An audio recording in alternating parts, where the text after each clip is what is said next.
Assalamualaikum warahmatullahi wabarakatuh. Bagaimana kabarnya pada pagi hari ini? Alhamdulillah, luar biasa, Allahu Akbar. Semoga Allah Subhanahu wa taala selalu memberikan kesehatan dan keafiatan kepada kita semua. Amin. Pada pertemuan kali ini, kita akan membahas mengenai air.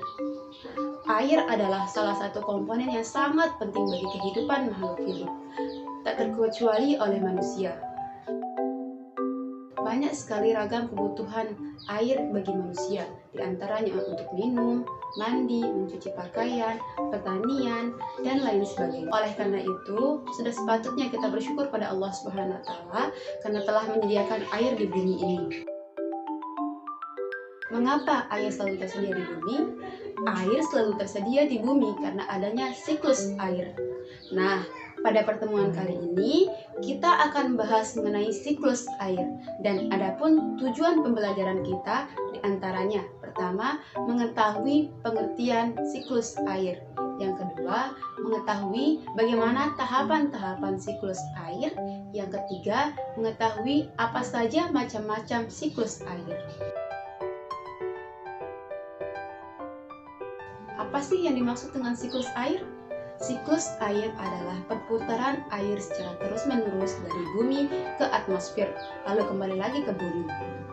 Nah, perputaran itu melalui penguapan, pengendapan, dan pengembunan. Nah, anak-anak tahu nggak sih bagaimana tahapan-tahapan siklus air? Dan apa saja sih macam-macam siklus air? Simak terus videonya ya. Dalam siklus hidrologi atau proses penguapan air itu terbagi ke dalam beberapa tahapan.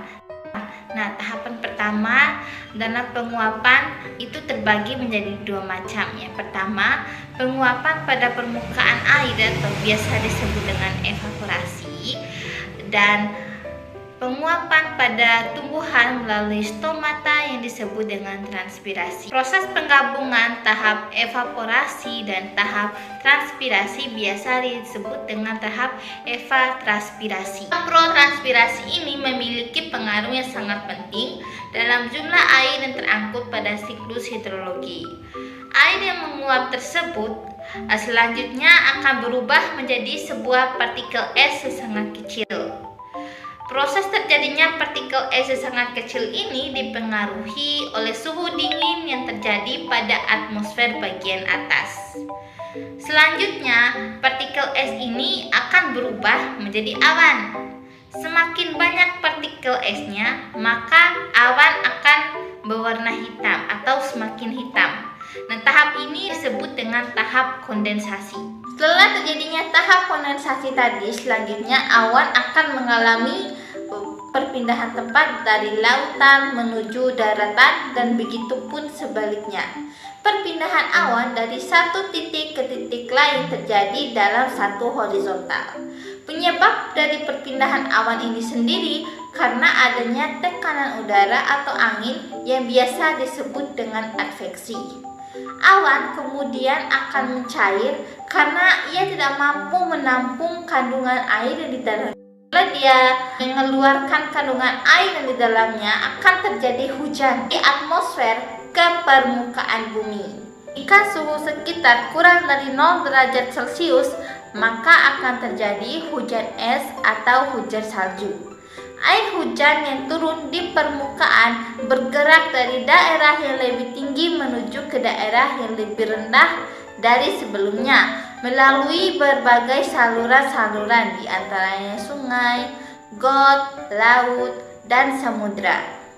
Air hujan yang turun ke bumi sendiri tidak seluruhnya mengalir pada tahap limpasan, namun demikian akan mengalir pulang ke tanah.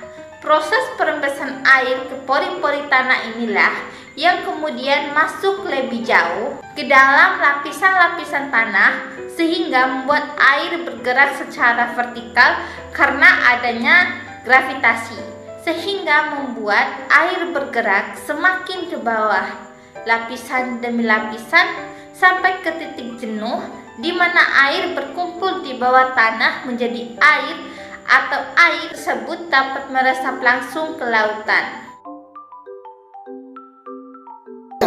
Yang pertama, siklus pendek.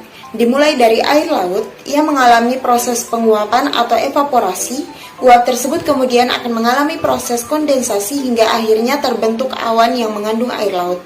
Setelah itu, awan tersebut akan mengalami proses presipitasi atau mengeluarkan rintik-rintik hujan di permukaan laut.